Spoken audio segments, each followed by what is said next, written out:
আসসালামু আলাইকুম, কেমন আছেন আপনারা? আশা করি ভালো আছেন, সুস্থ আছেন। তো আমরাও ভালো আছি। আজকে বৃহস্পতিবার, তো ছেলে স্কুল গিয়েছিল, মানে এটা দুপুরে, মানে এখন 1:30 বাজে চলে এসেছে। ওই মানে প্যান্ট জামা খুলে দেবো আর কি, তাড়াহুড়ো করছে। আমারও তো রান্নাবান্না হয়ে গেছে। তো দুপুরে সবজি আর মানে ডিম ভাজা করেছিল। দুপুর থেকে মানে রান্নাবান্না কোনো কিছু মানে ভিডিও করা হয়নি। আর এই সন্ধ্যে ভিডিওটা মানে আমি শুরু করেছি, ওই দুপুরে এইটুকুনি মানে করেছিলাম, ছেলে এসেছে।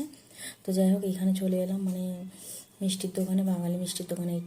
এখানে ওই সিঙ্গারা মানে সমোসা যেটা বলা হয়, মানে অবাঙালিরা তো সমোসাই বলে। তো সিঙ্গারা নিলাম আমাদের জন্যে, নিয়ে মিষ্টি নিলাম মানে ওই মতিচুর 4টে। যাই হোক, এই মুরগিটা মানে ওজন করলাম, নিতে এসেছিলাম 1 কিলো। ফের ভাবলাম যে এরকম চিকেন স্বাদ হবে কিনা। এমনিতে আমরা গোটাই কিনি যখনই খাই। আর মুরগিটা খুব একটা এখানে আমরা খাই না, এখানে মুরগির স্বাদ সেরকম লাগে না আমাদের দেশের মতন বলে। এখানে কাবাবটাই বেশি খাওয়া হয়, কাবাব তন্দুরিটা বলে। আমি বললাম যে গোটাইলি, আর বাবা গোটাইলি আসে। তো আমি ফের শুক্রবার সকালে লেটে খোলে মুরগির দোকানগুলো, তো আমি আজকে নাই যাই এটা ভেবে আমি গিয়েছিলাম। তো যাই হোক, যেহেতু আমি পরে ভয়েসটা দিচ্ছি, তো এই গোটা মুরগিটা ছিল ওই 1.5 কিলো মতন ওজনে। আর ওখানে তো অর্ধেক তো বাদই চলে যাবে, 250-এর উপরে। তো এদিকে নিয়ে আমরা চলে এলাম, নিয়ে এসে একটু চা ফা বানিয়ে মানে খেতে বসে গেছি আর কি।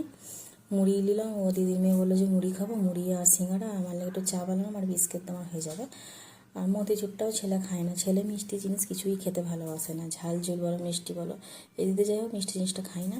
তো এই তো চিকেনটা এইটাই মানে ঢাললাম আর কি, আপনাদের সঙ্গে শেয়ার করবো, দেখার লাগে আর কি। এটা পরের দিন রান্না করবো শুক্রবারে। তো রাতের জন্য মানে কী কী রান্না করেছি আপনারা সঙ্গে থাকুন, পুরো ভিডিওটা দেখলে বুঝতে পারবেন। যাই হোক, রাতে রান্নার জন্য ডালটা বসিয়ে দিচ্ছি, ডাল করছি সিম্পলই। বাবা বলেছিল সিম্পল কিছু একটা করবে রাতের খাবার। রাতে এমনিতে রিচ খাবার খেলে প্রচুর অসুবিধা হয় আর কি। মেন আমাদের তো লেটে খাওয়া হয়, 11:30 12টা বেজে যায় ওর বাবা আসে। তো ডাল মানে ডালটা সেদ্ধ হয়ে গেছে, ঘুটে নিচ্ছে, জিরে আর মানে নুন মানে দিয়ে দেবো। যাই হোক, তো আমি এরকম করে করি, আপনারা কিরম কে করেন জানি না। যাই হোক, অবশ্যই কমেন্ট করবেন কে কিরম করে। আমরা দেখেছি বাংলাদেশে অনেক রকমের মানে বিভিন্ন ধরনের ডাল মানে রান্না করে, তো ভালো লাগে। তো যাই হোক, এদিকে ডালটা করে মানে ওই কাটাকুটি করা আছে, মানে আলু আর ভাজি করবো আর কি। মানে আপনারা ভাজি করেন কি জানি না মাংসের সাথে, আমরা তো আলু মানে মাংসের সাথে ভাজি করি। মানে আমাদের মানে কলকাতায় সবাই এরকম করে।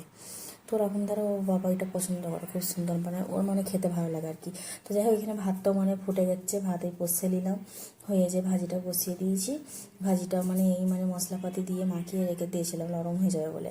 তো হয়ে যাবে, বেশিক্ষণ লাগবে না। তো একটু মেন ওর থেকে অনেক মানে বেশি মানে পরিমাণ তেল বেরোচ্ছে আর কি, না ওই জন্য হয়ে গেছে জলদি আর কি। তো ব্যাস এইটুকুনি। তো আপনারা লাইক করবেন, যারা আমার ভিডিওটা খুব কোথাও একটু করে যদি ভালো লেগে থাকে লাইক করবেন। যারা আমার নতুন বন্ধু হবেন তারা সাবস্ক্রাইব করে পাশে থেকে যাবেন। তো আপনারা ভালো থাকবেন, সুস্থ থাকবেন, দেখা হচ্ছে পরে একটা ব্লগে। টাটা।